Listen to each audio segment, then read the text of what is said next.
वजीर आजम नरेंद्र मोदी आज मध्य प्रदेश जा रहे हैं। पीएम आज ग्वालियर और शहडोल में इंतखाबी रैलियों से खिताब करेंगे। ग्वालियर में पीएम की रैली में तकरीबन 3 लाख अफराद के जमा होने का दावा किया जा रहा है।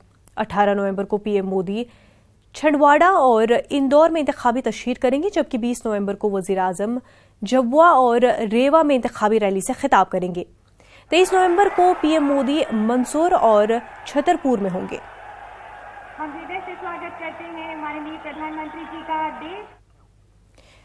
मध्य प्रदेश में इंतखाबी सरगर्मियां अपने शबाब पर हैं। कांग्रेस और बीजेपी खूब दमखम दिखा रहे हैं। कांग्रेस की जानिब से आज इंतखाबी तशहीर के लिए राहुल गांधी मध्य प्रदेश में रहेंगे। उम्मीदवारों के नामों के ऐलान के बाद राहुल पहली बार किसी उम्मीदवार के हक में वोट मांगे नजर आएंगे। राहुल का दौरा सागर के दिवेरी असेंबली से शुरू होगा।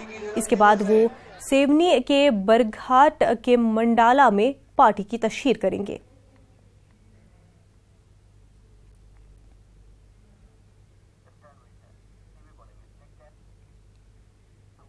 आंध्र प्रदेश के वजीर आला एन चंद्रबाबू नायडू का कहना है कि वजीर आजम नरेंद्र मोदी आंध्र प्रदेश की तरक्की का क्रेडिट खुद लेना चाहते हैं, जबकि अमरावती की तरक्की तेलुगु देशम की कोशिशों से हुई है।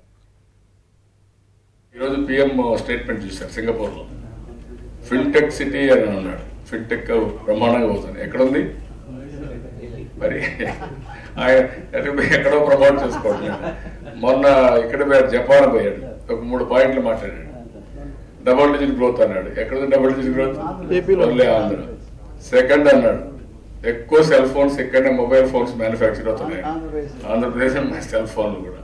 మూడోది ఇంకోటి ఏదో మాట్లాడాడు, ఈజ్ ఆఫ్ డూయింగ్ బిజినెస్ అన్నాడు. We are listed number 1. నాలుగోది ఇస్రో గురించి మాట్లాడారు. ఎక్కడ ఉంది? ఇక్కడ ఉంది. ఈ రోజు ఇన్ఫ్లేషన్ కూడా చూశారు. Lowest in the country inflation.